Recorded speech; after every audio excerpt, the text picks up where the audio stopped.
Sa bawat hamon, ako'y maghihintay sa'yo'y mga kamay. Magpapakumbaba ang buhay ko'y iyong ipagkatiwala.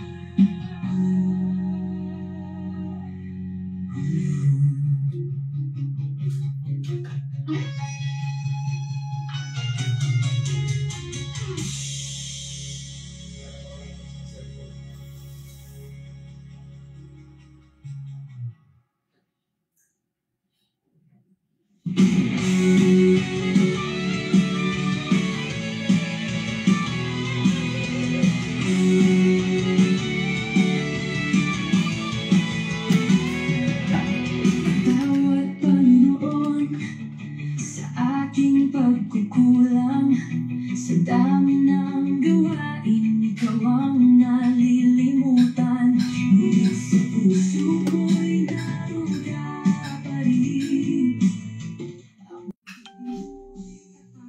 Kahit ako'y gilitin, lagi mo akong pangalain. Okay, God's morning mga kapatid. Isang mapagpalang umaga po sa ating lahat. Ngayon po ay araw ng Friday, October 31, 2025. At ngayon muli sa ating daily devotion, tayo po ay tutungo sa Galatians 2 verse 20. At pamagatan po natin itong the great trade-off, no? My weakness for His strength. At ngayon pong umagang ito, tayo po ay dadako sa Galatians 2 verse 20. At basahin po natin ito.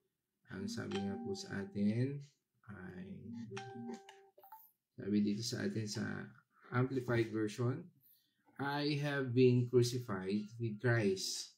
It means that is in Him. I have shared this crucifixion. It is no longer I who live, but Christ lives in me. The life I now live in the body, I live by faith. It means by adhering to relying on and completely trusting in the Son of God who loved me and gave Himself up for me. Tayo po ay manalangin. O namin Diyos na makapangyarihan, kami po ay nagpapasalamat sa araw na ito. At muli, Panginoon, sa iyong tinakdang araw sa aming daily devotion for this God's morning. Lord, kami po ay excited na malaman ang iyong katotohanan mula po sa scripture na ito. Patuloy kang mangusap, Panginoon, na pinamagatang the great trade-off, Lord, my weakness for His strength. Lord, patuloy na dalangin namin, Panginoon, ang iyong patnubay sa pamamagitan ng iyong Banal na Espiritu. Lord, speak to my vocal cords, stand of me and all of you, and this are praying in Jesus' name. Amen, amen. Okay, mga kapatid, sabi nga po, this is very popular din po itong verse na ito. Ano ho? At sabi nga po, ang mga Christian sa Galatia ay, that time, ay, ang teksto po nito ay nalilito. Ano ho? May mga pumupunta kasi po doon sa mga Judaizers nung panahon yun. Mga Judaizers po yung mga Hudyo na believers o Christian. No, at itong mga taong ito po ay sinasabi nila na hindi sapat ang pananampalataya sa ating Panginoong Hesus para maligtas. No? Kailangan pa rin daw po na sundin ang mga batas ni Moses tulad ng pagtutuli at iba pang mga Jewish traditions. No? Kaya po dito, kaya po ang sulat na ito ay ginawa po ni Apostol Pablo para itama ang maling turo na ito. At sabi nga po ay gusto niyang ipaalala sa kanila na ang kaligtasan ay regalo ng Diyos sa pamamagitan ng pananampalataya sa ating Panginoong Hesus, hindi sa pamamagitan ng pagsunod sa batas.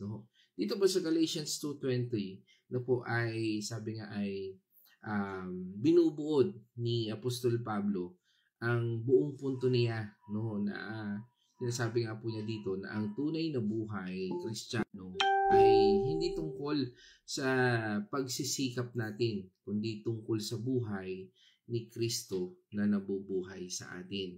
Ito po yung great trade-off na sinasabi, ang pagpapalit ng ating mahinang self, o ating mahinang sarili, At sabi nga po doon sa kapangyarihan ng ating Panginoon Jesucristo. Ano ho?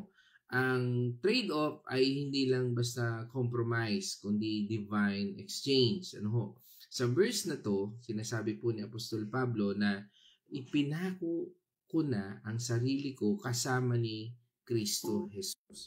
No, sabi nga po ay isang paalala din sa sarili niya. Na yung sarili niya, no, isinuko na niya, ipinako na niya, no, ang kanyang sarili, no.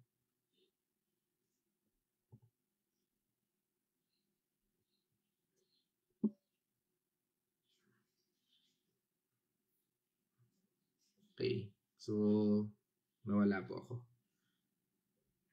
Okay. At sabi nga po dito sa verse na to ay sinasabi po na ipinako na niya ang kanyang sarili. Ang ibig sabihin po, namatay na ang dating sarili niya, no, yung old self niya na nagre-rely sa sariling lakas, plano at achievements. Pero hindi po natapos, no, sa pagkamatay. Sabi nga po doon, hindi na ako nabubuhay, kundi si Kristo na ang nabubuhay sa akin. No, sabi nga sa itong trade-off, no? Trade-off saan?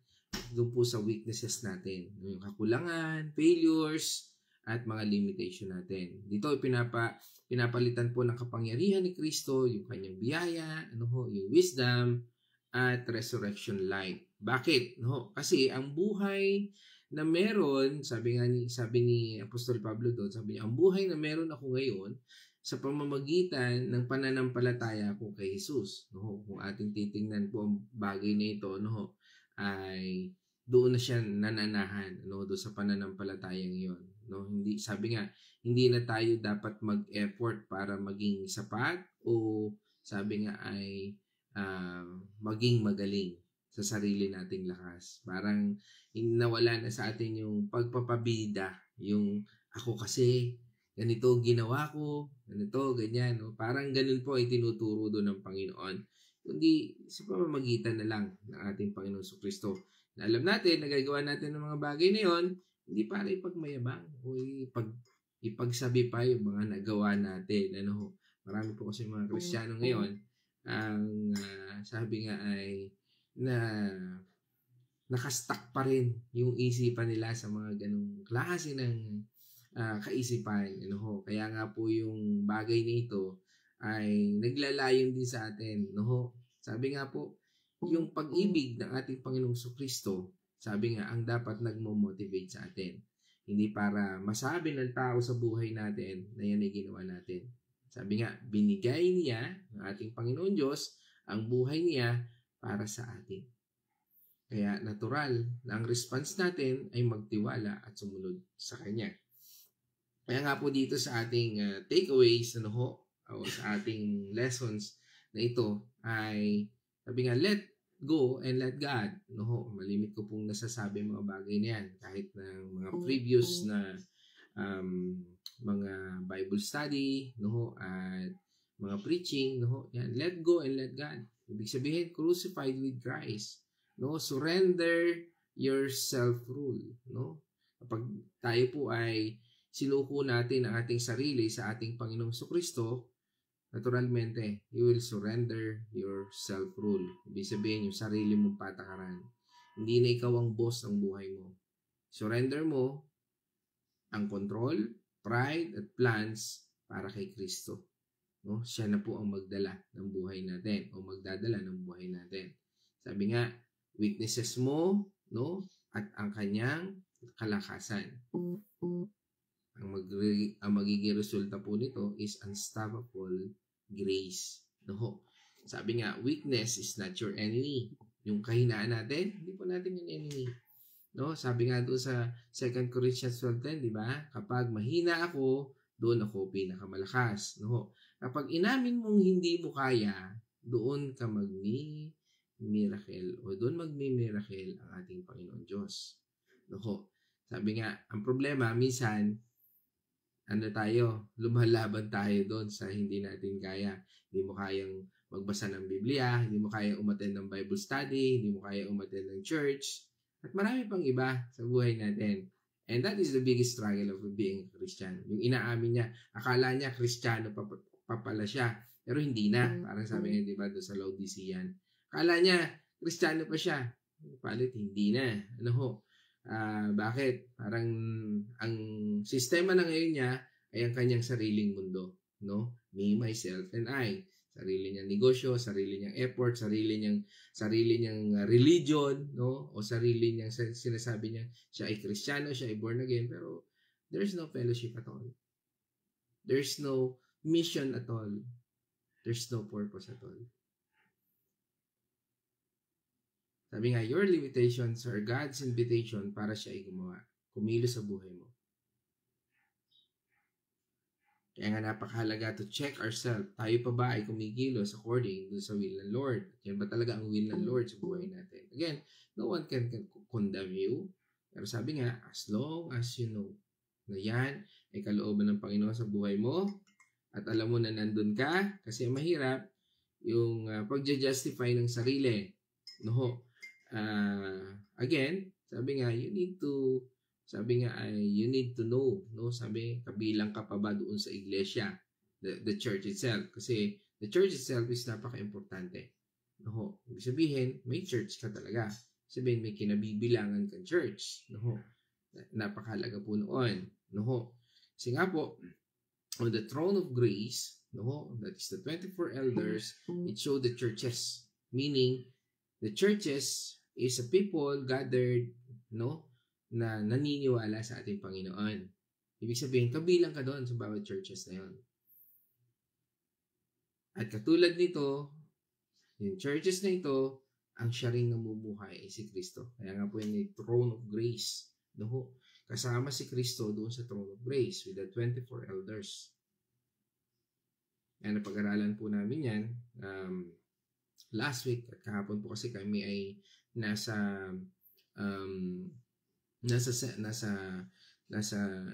Revelation chapter 6 na. Nandun na po kami sa seal. No? At nabuksan na ho yung seal na yun. No? At napag-aralan po namin kung ano yung ibig sabihin ng 6 na seal na yun. No? At sabi nga ay papunta na ho kami doon sa Revelation chapter 7. No? At yan po ay magaganap sa Monday. No? At sabi nga po, at katulad nito sa atin, no? Ay napakahalaga po na ang ating pananampalataya ay sabi nga ay parang daily GPS natin o yung buhay Kristiyano natin ay sabi nga by faith in the Son of God. No? Araw-araw na pagtitiwala sa ating Panginoon Diyos na siya ang mag-guide, magpo-provide at magpapay para sa ating lahat. No? Sabi nga, stop striving, start trusting. Dito ko po, stop striving, start trusting. No? Yung pilitin natin, yung sarili natin, mapapagod ka lang eh. No? But start trusting. Trusting God. No? Kaapat, you are loved, not earned. No? Bakit? Sabi nga, bakit mo gagawin itong trade na ito o yung trade-off na ito? No? Sabi nga, dahil mahal tayo ng ating Panginoon Diyos at ibinigay niya ang kanyang sarili para sa atin. Hindi mo kailangan mag-perform para ma-please siya. His love is your motivation, not your guilt. Kaya nga mga kapatid, bottom line, ang Christian life natin ay hindi ako, pero with Jesus on the side. It's hindi na ako, kundi si Kristo. Mga kapatid, sa akin pong pagtatapos, tatapusin ko po sa spoken poetry mula po dito sa ating paksa ngayon, The Great Trade-Off, mula po dito sa Galatians 2:20. Sabi nga po dito, dati ako, puno ng kayabangan, akala ko kaya ko. Sariling plano, sariling galing. Sa mundong ito, ako ang hari, ako ang bituin. Pero mali. May kulang. May gapas na hindi mapawi. Pilitin mang maging malakas, sa loob ko'y may sakit, may laman. Hanggang nakilala kita, Jesus. Sa krus, ika'y nagdusa at nagtiis. Doon ko nalaman ang tunay na trade-off. Ang kahinaan ko sa iyo'y itataas. Pinako kasama ni Kristo ang dating ako. Hindi na ako nabubuhay kundi ikaw, Jesus ko. Ang buhay na ito, hindi na sa sarili, kundi sa pananampalataya sa iyong pag-ibig na hindi magmamaliw. Sabi nga, araw-araw, trade-off ang kailangan. Sariling gusto, sa iyo isusuko ng lubusan. Pagod, sawi, may problema, pasakit, ika'y lalapit, ika'y didikit. Dahil sa trade-off na ito, may kapangyarihan sa kahinaan ko. Ikaw ang kalakasan. Hindi na ako ang hahatol, hindi na ako ang magdidikta, kundi ikaw, Jesus, ang buhay ko'y ikaw na. The great trade-off, my weakness for His strength. Galatians 2:20. Hindi na ako, kundi si Kristo. Amen. Mga kapatid, purihin ang ating Panginoon Diyos. At ngayon naman, again, wala po muna tayong Wednesday reflection dahil ang ating pong kapatid ay may sakit. No? At siya po ay, sabi nga po ay, siya ay injured. No? Pero she's okay. No? At kailangan lang ho talaga ng pahinga. No? At yun, tayo po ay dadako sa ating comment section. At tayo po ay tutungo dito sa ating pagpapatuloy. Okay? So, yan. Ang ating pong mga kasama, syempre ngayon kasama natin, pinungunahan po tayo ni Sister Maria Bunalos mula sa Dubai. Yan. Kasama rin natin po yan kagabi sa ating Bible study. At kasama rin po natin ang si Ate Gori dyan sa Bulaking Chaong. Yan. Sa mapagpalang umaga po dyan. At sinundan po yan ng Andal Artilaga family ni Pastor Ape. Yan. Sa mapagpalang umaga. God's morning. Ayan. Kasama rin po natin ang aking asawa, si Wenny Mandigma Mercado dito sa live. Siya po ay nakikinig din. At yan. At kasama rin po natin ang aking cousin, mula dyan sa Alamada, Cotabato, si Ate Lilibet Chua, Ketgano. Yan, regards po kay Uncle Sid, Mamang Didit, at sa lahat dyan, mga kamag-anak natin. Kuya Owen, Ate Velma, yan. At kay Anis, yan, kay Janice, kay Ate Janice, okay? So, yan po, God's morning. Yan. At yan. Yan, kasama rin natin si Kuya Chris Artillaga at si Ate Marta na ngayon po ay nakakumpine pa rin po dyan sa Community General Hospital. God's morning po. Okay? Okay, so yan, kasama rin po natin ang Nonoso family. Yan. Si Atinela. Yan. Nonoso mula sa San Pablo at sa bayan po ng Liliw. Kasama rin po natin ang Rosena family. Yan. Kasama natin si Nay Edna Rosena. Yan.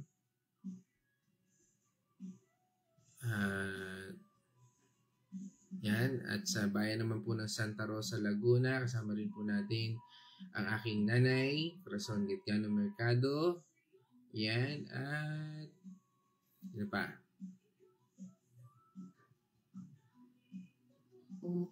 Yan. At kasama rin po natin si Caroline Mercado mula rin sa Santa Rosa, Laguna. Yan. At si from Israel, kasama rin natin ang may bahay ni Brother Ian, si Sister Maria Fe. Hindi ko lang alam kung anong oras dyan sa Israel. Pero isang kagalakan na makasama po kayo. At purihin po ang ating Panginoon Diyos. At dyan po tayo magtatapos mga kapatid. Tayo po ay manalangin. Let's all pray. Ama namin Diyos na makapangyarihan, salamat po Panginoon sa muli, sa daily devotion na ito na patuloy niyong ipinagkakaloob sa lakas knowledge and wisdom na patuloy na pinagkakaloob mo. Tunay na Panginoon, ang lahat ng ito ay nagmumula lamang sa iyo. Patuloy namin dalangin sa iyong kabutihan to give us a gift of understanding, Lord. Na patuloy, Panginoon, na mangibabaw ang iyong kabutihan, ang iyong pag-ibig, Lord. Tunay nga, Panginoon, na nalalapit na ang panahon ng iyong pagdating. Kami po ay patuloy na dumadalangin sa mga kapatid namin na wala pang relasyon sa iyo, Panginoon, na matsumpungan at patuloy, Panginoon, na mag-repent ang bawat tao sa iyong pangalan. Patuloy na dalangin din namin, Panginoon, na ang iyong kalakasan, Panginoon, sa aming mga kapatid na may karamdaman at ngayon po ay nasa banig ng karamdaman ito. Nanalangin po kami, Panginoon, na patuloy mong patnubay, Panginoon. At dinadalangin namin ang aming mga kapatid, O Lord, especially ang aking asawa, Panginoon, ganun din si Kuya Chris at ang lahat ng may karamdaman sa mga oras at araw na ito. Sa mga kapatid naming makikinig pa lang, Lord, dalangin din namin, Panginoon, ang patuloy ng pagpapala mo. Ang pagpapala na nagmumula lamang sa iyo sa pamamagitan ng Banal na Espiritu. Patuloy ka, Panginoon, na maranasan ng bawat isa at patuloy, Panginoon, na magrema, Lord, ang bawat salita mo na aming napag-aaralan na sa aming Panginoon ay patuloy na aming nasusumpangan. Muli, Panginoon, sa lahat ng ito, sa iyo po ang papurit pasalamat at ito po'y aming dalangin sa pangalan ng aming Panginoon tagapagligtas na si Jesucristo. Amen, amen. Mga kapatid, let us shout. The shout of victory. Christ has died. Christ is risen. Christ will come again. And together, we are for Christ. Again, God's morning, everyone.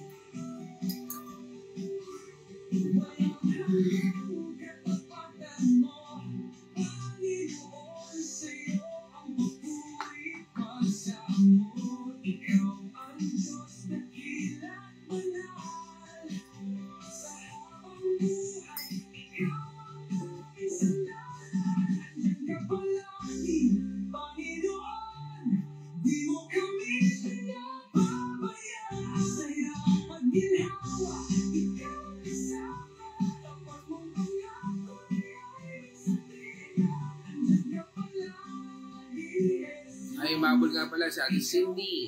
O si Ate Cindy Mercado mula sa Pangasinan. Yan, umabol. Kasama po natin.